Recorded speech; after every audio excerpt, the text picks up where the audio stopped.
Bonjour à tous, dans cette vidéo je vais aborder la question est-ce qu'on doit gérer la nature ou est-ce qu'il vaut mieux la laisser évoluer.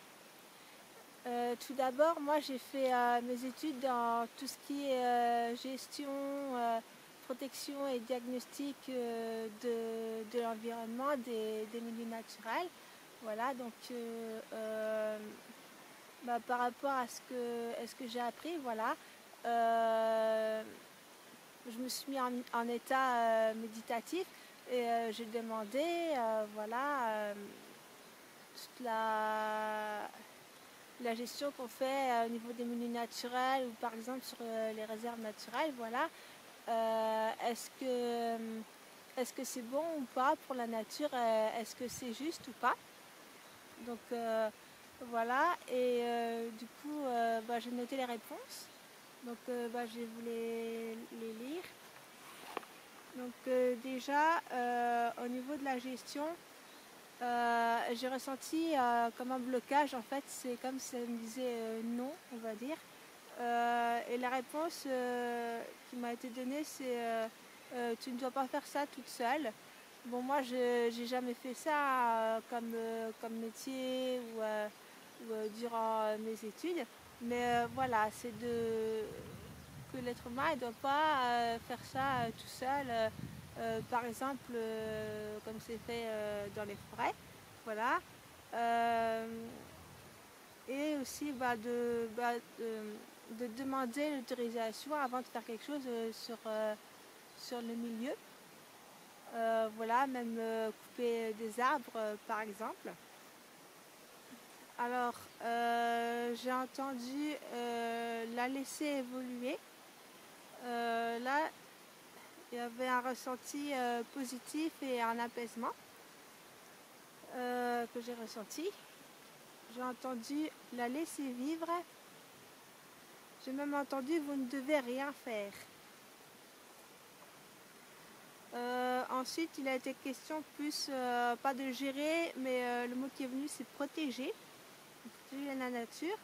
Là, j'ai ressenti quelque chose de positif et je respirais mieux. Ce que j'ai entendu aussi, c'est que la richesse de la nature est importante. Voilà. Concernant les différents espaces naturels, alors j'ai demandé si c'était pour tous les espaces naturels.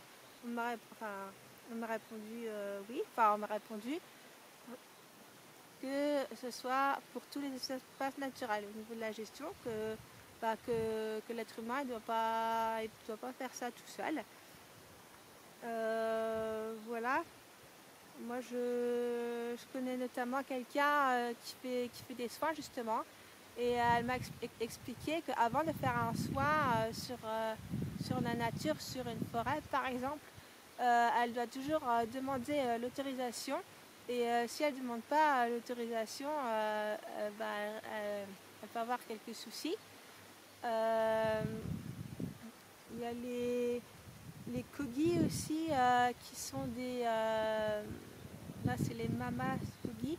Les Kogi sont des autochtones qui vivent en Colombie, et les mamas en fait c'est les mamas ou les rajab pour les femmes, c'est, on va dire,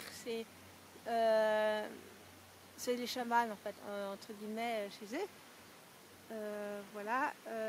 En fait, avant de faire un travail sur tel ou tel milieu, ils vont demander l'autorisation.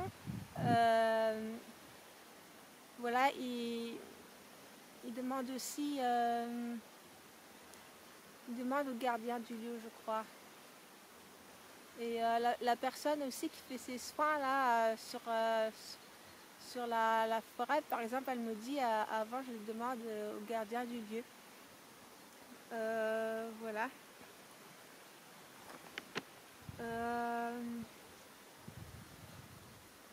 Du coup,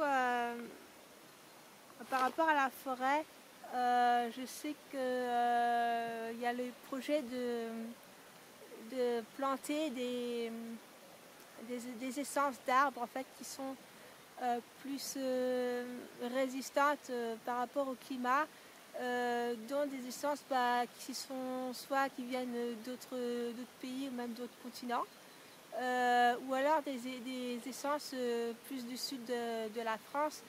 Et du coup c'est pas trop une bonne idée.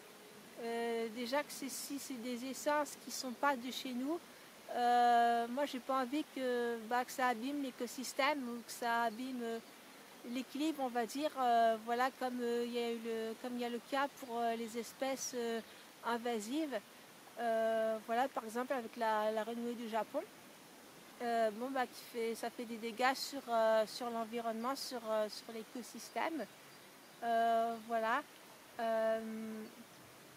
Plutôt de replanter des espèces d'ici. Dernière chose aussi qu'on m'a dite, en fait, on m'a parlé, j'ai entendu le rat dans ma tête, donc je ne comprenais pas. Et après, je me suis dit, ah oui, si, parce qu'en fait, j'ai un petit jeu de cartes sur les animaux, avec les animaux, en fait, avec un message écrit dessus. C'est des messages des petits jeux de cartes, les cartes qu'on tire. Et en fait, du coup, j'ai regardé celle du rat. Et le rat, ça disait, moi je ne l'ai pas ici, hein, désolée, ça disait, j'ai confiance en mes capacités d'adaptation et de survie. Voilà, je suis résistant et résilient. Et on peut transposer ça à la nature, justement, qui a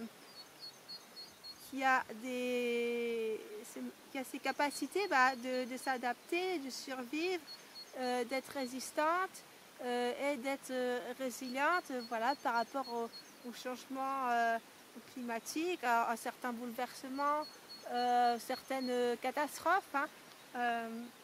Par exemple, j'avais vu un documentaire sur... là, c'était un volcan qui était entré en éruption. Et avec les laves, tout ça, tout avait brûlé, quoi. Et au fur et à mesure du temps, il y a une belle nature qui est revenue. Et par exemple, on voyait une petite salamandre adulte. En fait, les salamandres, quand elles sont jeunes, elles ont les branchies qui sont à l'extérieur, et quand elles deviennent adultes, en fait, les branchies, elles sont à l'intérieur. Elles reviennent à l'intérieur. Et cette petite salamandre, en fait, elle avait la particularité d'avoir gardé ses branchies à l'extérieur. Je ne sais pas si vous avez vu aussi, il y a... moi, je n'ai pas vu... Il y a un documentaire sur Tchernobyl, sur toute la nature, toute cette nature qui a repoussé et qui est revenue avec peut-être quelques petits changements au niveau de la faune et de la flore. Mais ça prouve bien que la nature, elle retrouve son chemin. Après, bien sûr, ça ne veut pas dire qu'on doit continuer à la détruire ou à la faire du mal. Voilà, ce qui est important, c'est de la respecter. Mais voilà, de comprendre que la nature a cette capacité d'adaptation, de résilience, de résistance. Voilà. Donc voilà, par rapport à la gestion, ce qui est souvent revenu, c'est comme message, c'est de la laisser évoluer, la nature, plutôt que de la gérer et de ne pas faire ça tout seul. Voilà, parce que on doit prendre en compte toute la faune aussi, par exemple la forêt, toute la faune qui est autour, ou les champignons aussi qui poussent voilà, sous certaines essences d'arbres précises. Donc voilà, de respecter ces lois de la nature, parce qu'il y a un ordre et un équilibre dans la nature, une certaine harmonie qu'on doit prendre en compte justement pour la préserver. Donc voilà pour cette vidéo. que je vous invite à partager et à transmettre autour de vous.